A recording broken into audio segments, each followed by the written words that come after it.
မြန်မာတို့ရဲ့အညာဒေသမှာရမောစရာကောင်းတဲ့ဇလန်းလေးတွေနဲ့ပြည့်နှက်နေတဲ့ရွှေဆိုင်ရန်နဲ့တောင်ကြချောင်းတို့ရဲ့တမိုင်းချောင်းလေးကိုကျွန်တော်မှတ်သားလေ့လာဖတ်ဖူးတော့ဘဟုတ္တရအနေနဲ့ပြန်လည်မျှဝေပေးရခြင်းဖြစ်ပါတယ်။ဒီရွှေဆိုင်ရန်ဆိုတဲ့ဘွဲ့အမီနဲ့နာမည်ကြီးဇေဒီမြန်မာနိုင်ငံမှာနှစ်ဆူရှိပါတယ်။တစ်ဆူကတော့မွန်ပြည်နယ်တထုံမြို့လေကောင်မှာတည်ရှိပြီးတော့နောက်တစ်ဆူကတော့မန္တလေးမြို့ရဲ့အရှိတောင်ဘက်မှာတည်ရှိနေပြီးအခုဒီမြင့်ငယ်မြကန်းတပေးမှာတိထကိုးကွယ်ရရှိတဲ့ရွှေဆိုင်ရန်ဇေဒီတော်မြတ်ကြီးပဲဖြစ်ပါတယ်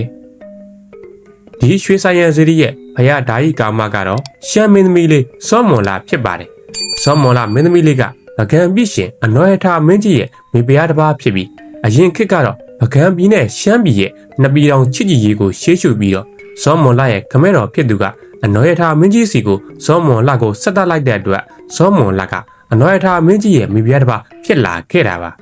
။စောမွန်လာမင်းသမီးလေးကဗုဒ္ဓဘာသာကိုအလွန်တရာမှတတ်ဝင်ယုံကြည်ပြီးတော့ဘာသာတရားလည်းအလွန်ကိုင်းဆိုင်တဲ့သူတယောက်ဖြစ်ပါတယ်။အဲဒါကြောင့်လေသူကမြတ်စွာဘုရားရှင်ရဲ့ဓာတ်တော်တွေကိုသူအမျက်ဝတ်စင်တွေရှိတဲ့တောင်းထဲမှာထည့်ပြီးတော့အထွတ်အမြတ်ထားပူဇော်လေးရှိတယ်လို့သိရပါတယ်။စောမော်လာမင်းသမီးလေးဖျားဝတ်ပြုတဲ့အခါတိုင်းမှာလည်းအဲ့ဒီဓာတ်တော်တွေကနေပြီးတော့ရောင်ကြီးတော်တွေကွန်မြူလေးရှိတယ်လို့လည်းစာအုပ်စာပေတွေထဲမှာရေးသားထားတာတွေ့ရပါတယ်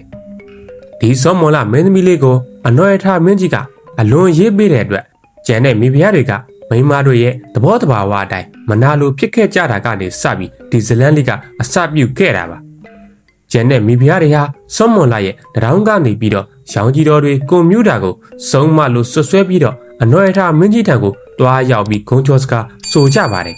။အဲဒီမှာမင်းကြီးကလည်းမိဖုရားကြီးတွေရဲ့စကားကိုယုံပြီးတော့စောမွန်လာကိုတိတ်တဆိတ်စောင့်ကြည့်နေပါတော့တယ်။အဲ့လိုစောင့်ကြည့်နေတဲ့အချိန်ခါမျိုးမှာစောမွန်လာရဲ့ခမဲတော်ဖြစ်သူဟာသမီးတော်စောမွန်လာအတွက်ရှမ်းပြည်နယ်ကနေအစားအစာများကိုပို့တာလိုက်ပါတယ်။ရှမ်းပြည်နယ်ကနေပို့တက်လိုက်တဲ့ရှမ်းအစားအစာတွေထဲမှာရှမ်းပဲပုတ်ညှစ်ချင်းပဇွန်ချင်းအစားရှိသဖြင့်လက်ဆက်တဲ့အစားအစာတွေကိုအချင်းသိပ်အပုတ်ကန်ထားတဲ့အစားအစာတွေရဲ့ဝါဘိုးလိုမျိုးအကောင်တွေရဲ့ဝါဘိုးဆိုတာကကြတော့စားဖို့တဲ့လူတော်တော်များများတော့သိချလိမ့်မယ်လို့ထင်ပါတယ်။သူကရုတ်တရက်ကြီးလိုက်ရင်လောက်ကောင်လေးတွေနဲ့တူပါတယ်။ဒါပေမဲ့ကြော်စားမယ်ဆိုရင်တော့အရန်စားလို့ကောင်းတဲ့အစားအစာတစ်မျိုးဖြစ်ပါတယ်။အဲ့ခေတ်ကာတော့ကအညာဒေသတွေမှာအဲ့လိုအစားအစာတွေကခင်မစားသေးမတိသေးတာဖြစ်တဲ့အတွက်ဒီလိုမျိုးအပုတ်ကန်ထားတဲ့အစားအစာတွေဒီလိုလောက်နဲ့တူတဲ့အကောင်တွေကိုစားကြတာဖြစ်တဲ့အတွက်သူမဟာစုံမအေကန်ဖြစ်လိမ့်မယ်ဆိုပြီးတော့အနော်ရထမင်းကြီးကယုံကြည်သွားကသူ့ကိုရှမ်းပြည်ကိုပြန်ခိုင်းလိုက်ပါတယ်။ဒီလိုနဲ့ပဲရှမ်းမင်းသမီးလေးစောမွန်လာကပကံကနေအပြန်10ရက်မြောက်နေမှာပဲအခုရွှေဆိုင်ရန်ဇေဒီတော်တည်ရှိတဲ့နေရဌာနကိုရောက်ရှိလာပါတော့တယ်။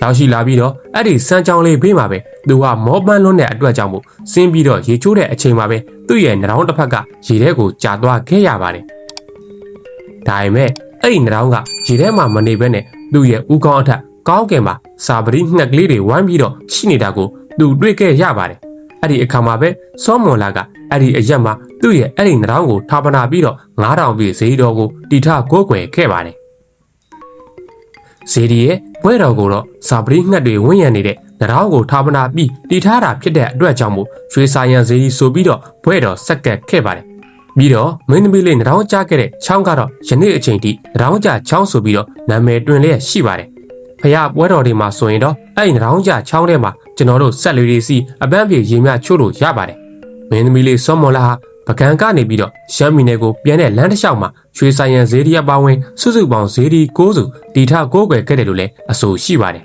။မင်းသမီးလေးစောမွန်လာနောက်ဆုံးတီထကိုးကွယ်ခဲ့တဲ့9စုမြောက်ဇေဒီကတော့ဒီဘောမြို့ကဘောဂျိုဖျားဖြစ်ပါတယ်။အဲ့ဒီဘောဂျိုဖျားမှာဆိုရင်လေသူ့ရဲ့ကြံရှိတဲ့နှောင်းတစ်ဖက်ကိုထာပနာပြီးတော့တီထကိုးကွယ်ခဲ့တယ်လို့လည်းပြောကြပါတယ်။စောမွန်လာမင်းသမီးလေးကတော့ရှမ်းပြည်ကိုပြန်တဲ့လမ်းမှာပဲခရီးပန်းတဲ့ဒဏ်ကြောင့်မို့လို့သူ့ကိုလာကြိုတဲ့အကိုတော်တွေနဲ့မတွေ့ခင်မှာပဲကံကုန်ပြီးတော့ကွယ်လွန်ခဲ့ရပါတယ်။ဒါကတော့ရွှေဆိုင်ရန်ဇေဒီဖြစ်ပေါ်လာပုံနဲ့သူ့ရဲ့ဖျားတကားစောမွန်လာမင်းသမီးလေးရဲ့အကြောင်းပဲဖြစ်ပါတယ်။အခုဆိုရင်တော့ရွှေဆိုင်ရန်ဇေဒီရဲ့တပေါင်းလာဖျားပွဲတော်ကြီးလဲစတင်ကျင်းပနေပြီဖြစ်ပါတယ်